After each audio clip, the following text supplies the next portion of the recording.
Welcome, everyone. This is Recovery Dharma. My name is Julia.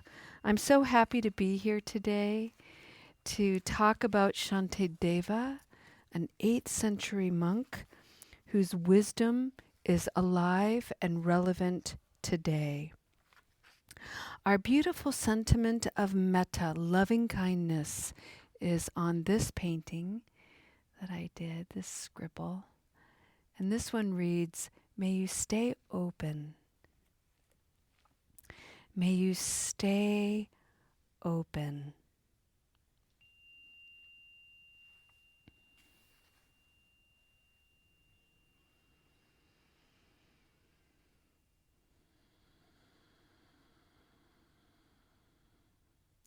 One of the most important things I would like to encourage in your practice today with respect to openness is some space to allow whatever is happening in your experience, in your meditation today. Invite it to be perfect exactly as it is. If you're twitchy and fidgety, that's your practice today. That's your body today. If your mind is racing and you can't quite put it down, it feels really unsettled, like water that's been churned up. If that's your mind in this moment, well, rather than fight with it, rather than fight with yourself, telling yourself, oh, I need to be something other than what I am, put down all of that resistance and simply allow your mind to be murky, unsettled. This is what mindfulness is. It's present time awareness. It's not making yourself be anything other than what you already are. And it's about cultivating a spirit of great generosity, kindness. It's about recognizing that perfection isn't somewhere out there with all of the conditions pristinely fixed that we can finally achieve. It's about being where we are as we are and simply allowing that to be okay. Take that in. This is how I am, and I'm going to invite that to be okay.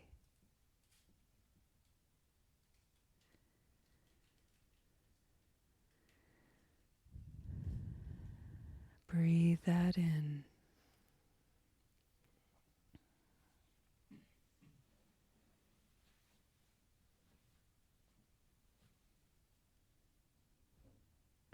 We have to start somewhere, friends. And many of us are here on the journey of recovery because we have been engaged in habit energy, patterns of activity, patterns of reactivity, behaviors that have been harming to ourselves and to others. We are on the journey of recovery because something is calling to us. Our own internal moral compass is saying, yo, we're going in the wrong direction. And we have the capacity to change course. We have the wisdom, we have the intelligence, we have the good heart to shift our relationship to familiar patterns, familiar habit energy, and open up to the unfamiliar, to the uncertainty, to even the scariness.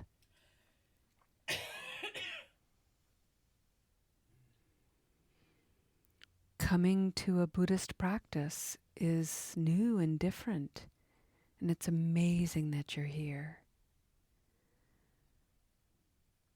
Shantideva was this guy in the 8th century who was part of a very famous university in India. And it was all about intensive study of Buddhism, for men only, I should add. And it's important to understand that his words and his perspective are very heavily enculturated. What I mean by that is what we're going to hear today is perspective from the culture of India and Buddhism from the 8th century. So while it may sound a little bit unique to our ears in this modern world, it simply reflects what was very popular at that time.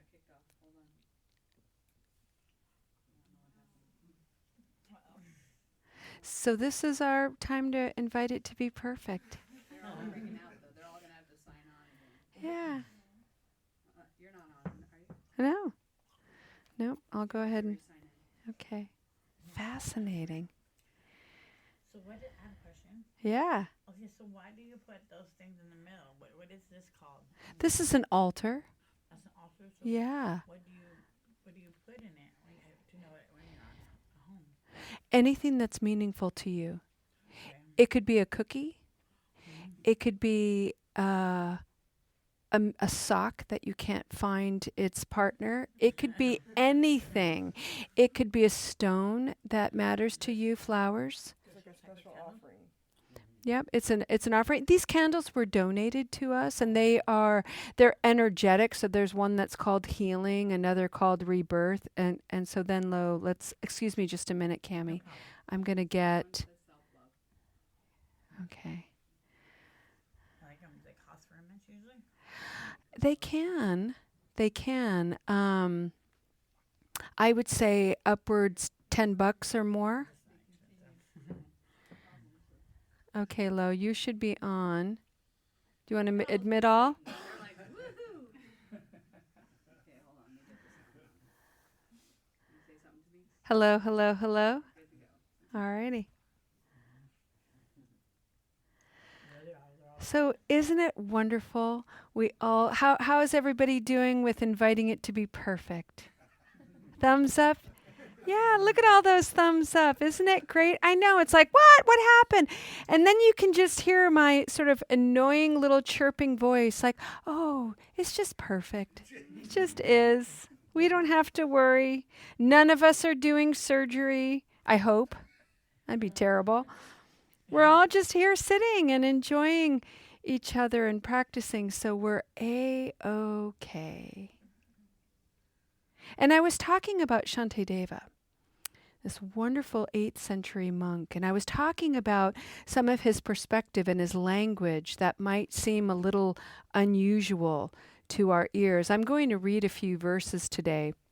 What we've been reviewing for the last several weeks is all about purifying negativity, looking at our mind, looking at our behaviors, and rather than beating ourselves up, hang on just a minute, we just simply acknowledge that was unskillful. That was unskillful. Ooh, that was unskillful. Ugh, that was no bueno, people. That was no good. And the most important thing we're doing here today is we are ending the habit energy of making excuses. We're ending the habit energy of blaming others, projecting. We are taking full responsibility for our actions, for our minds, for our hearts, and for the power that we all possess to change. It's both empowering and daunting because one of our Sangha members mentioned recently it's kind of a bummer because it all comes down to us. It's like, aw, man, really? Yes. So it's both liberating, but it's a big responsibility. And let me tell you, friends, we are equal to this task. And we have wonderful, wonderful guides. So today I'm going to read some verses.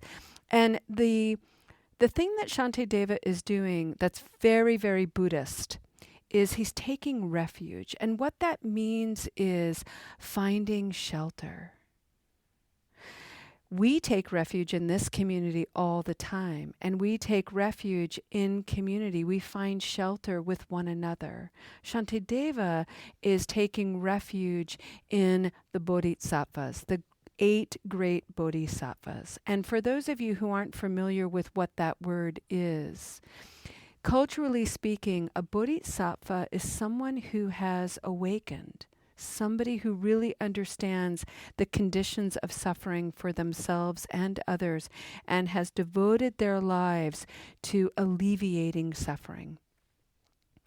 And they come back and they stay in this life of suffering and pain and repeated habits because they are committed to helping people, to alleviating pain and misery. So Shantideva pays honor to these great bodhisattvas, and you'll hear their names. And they are bodhisattvas, people who really mastered things like virtues like compassion, benevolence, generosity, power, the ability to see obstacles, the things that get in our way and really inhibit or limit our practice. And these were people, and they were given names, and so he pays honor to them. And that's what you're going to hear today. Or you might not, because we'll get kicked off again, who knows, with the Zoom fairies, the Zoom sprites. And we'll just go with it. All righty. So these are the words of the great Shantideva.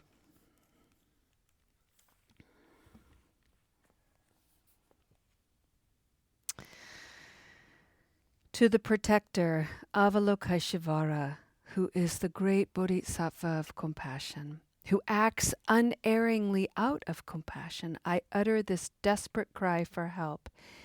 Please protect me. Seeking refuge from my heart, I pray to Arya Akashabara, to Arya Kitsargabara, and to the compassionate protectors. I go for refuge to Arya Vajrapani, upon sight whom all harmful beings, such as the messengers of the Lord of Death, flee in terror to the four directions. Previously I transgressed your advice, but now having seen these great dangers, I go to you for refuge to quickly dispel my fears. If I need to follow the doctor's advice when frightened by an ordinary illness, how much more necessary is it to follow the Buddha's advice when perpetually afflicted by the many harmful diseases of the delusions? I'm just going to pause there for a moment. When perpetually afflicted by the many harmful diseases of the delusions. He's speaking to all the ways we distort our perceptions. He continues, if all the people living in this world can be greatly harmed by just one of these delusions, and if no medicine other than the Dharma can be found anywhere to cure them, those who do not act in accordance with the Dharma teachings given by the Buddha, the all-knowing physician, through which all pains of the delusions can be removed, are surely foolish and confused. If it is necessary to exercise caution when near a small ordinary precipice, how much more necessary is it when near the fathomless pits of hell into which I could fall for a very long time. And I want to add here, friends, in the Buddhist world perspective, hell, the pits of hell, are different than what we have been taught in the Judeo-Christian mythology. It is not a place that we endure after death. It can be, but not always. And really, the reminder is that the hell landscape is in the present moment. You can fall into a pit of ignorance and despair and remain there for a long time. He writes, it is unwise to indulge in pleasures, thinking, at least I shall not die today, for without doubt the time will come when I shall become nothing. Who will grant me fearlessness? How can I be freed from these fears? If I shall inevitably become nothing, How can I continue to indulge? So Shantideva is urging us to wake up to the preciousness of life. We're all going to die someday. And it's not meant to be morbid. It's actually a neutral observation. One of the delusions we entertain is, yeah, I'm going to die one day, but that's not going to be for a while. And the reality is nobody knows that. Nobody knows when or how we're going to die, unless we do so by our own hand.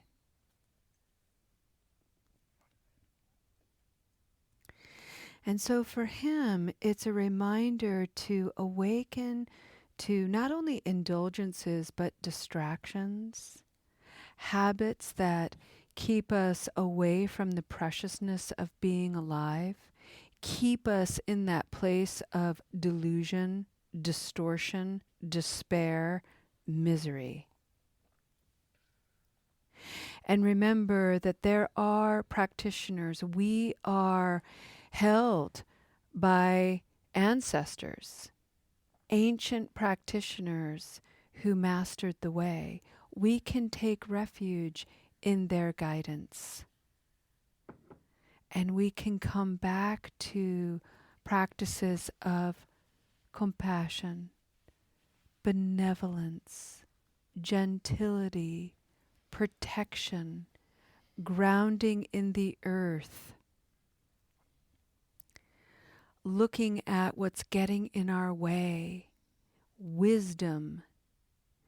These are the great bodhisattvas in whom we can remember, in whom we can share our aspirations, in whom we can be guided and protected.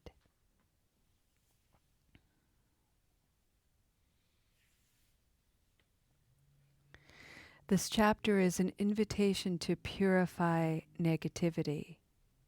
And we can't do that if we are beating ourselves up, diminishing ourselves,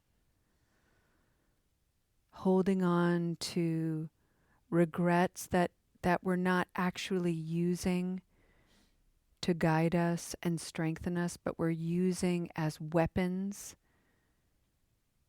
to keep us shamed and humiliated.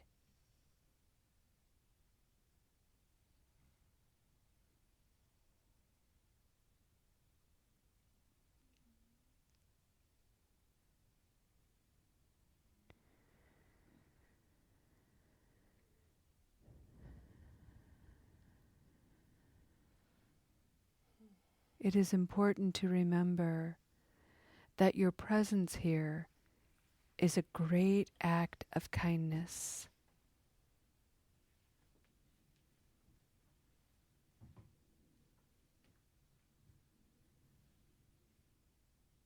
Maybe your mind is insecure and doubting me, no way. I have to be here. Even so, you leave in this space and in this community light and beauty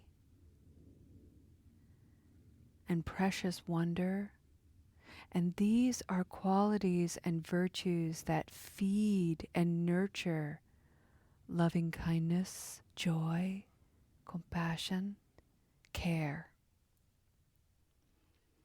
Your presence here matters, and being present is a great place to begin. It is enough.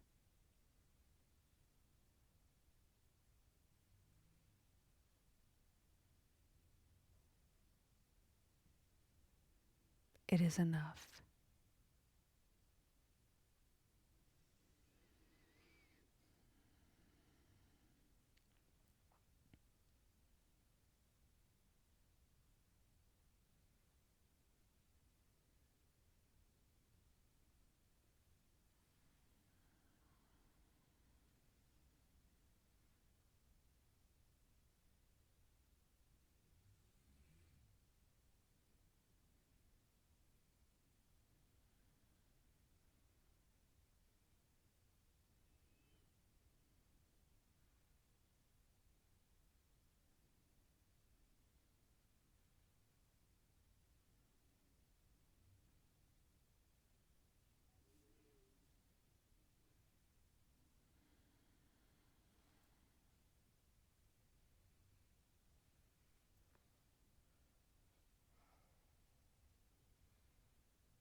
friends.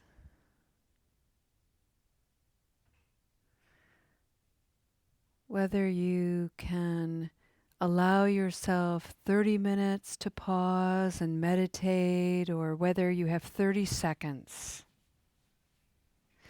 please know that stopping the momentum of any kind of negative or non-virtuous action, thought, is an extraordinary act of kindness. Last week I shared with you briefly the story of Angulimala, who was just a vicious murderer, frankly, and terrorist during the time of the Buddha. There's a great story about him and how he encountered the Buddha, and the thing that the Buddha did, the magic, is that he demonstrated sati, which is mindfulness. And he demonstrated for Angulimala the power of stopping, pausing, simply being present. And Angulimala was so confounded by the experience that he dropped the anger that had been driving his life for decades. And he committed to a whole new path of doing no harm. And every day it was a choice. Every moment that is an intentional act. Do no harm in this moment. Do no harm in this moment. In this moment. In this moment. And every time I say that, I'm actually practicing sati, mindfulness. So don't be overwhelmed by this idea or this ideal of what meditation is. It's simply moment to moment awareness. And in that awareness, you can infuse your moments with your intention. And for our intention in recovery, we are here to awaken to who we truly are, free of intoxicants, free of confusion, free. So as a community, let's breathe this in together. And let's breathe in the merit and the beauty and the virtue of coming together practicing.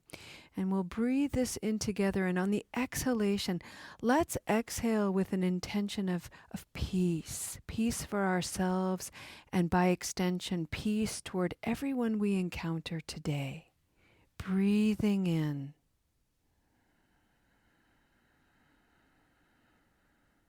Breathing out.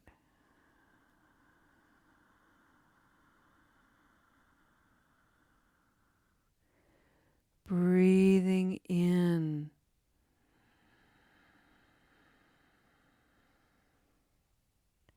Breathing out.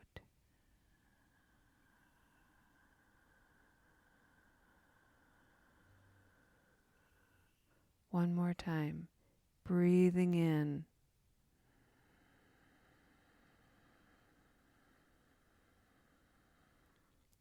Breathing out.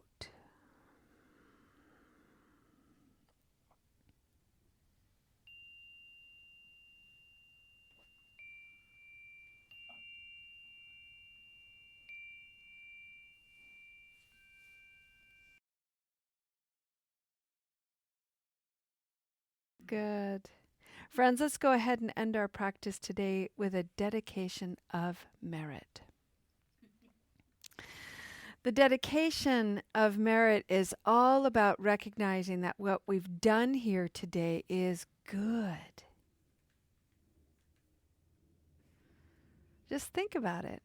Coming here was a good thing. And you can milk that for your day. Wow, for an hour, like the rest of my day has been a shit show, but this 1 hour was good. Okay? Take that in and radiate it out into the world. So may this goodness be like a ray of sunshine for anybody who's in jail or prison, for anybody who is on the street, for anybody who is in their car or in their apartment with the doors locked and the curtains drawn, for anybody who is lost and wayward, for anybody who is struggling with loneliness and belonging. May this hour that we spent here today, belonging, being present, find them, reach them, warm them, and encourage them to come home. Thank you for your beautiful practice, friends. We'll see you tomorrow. Namaste.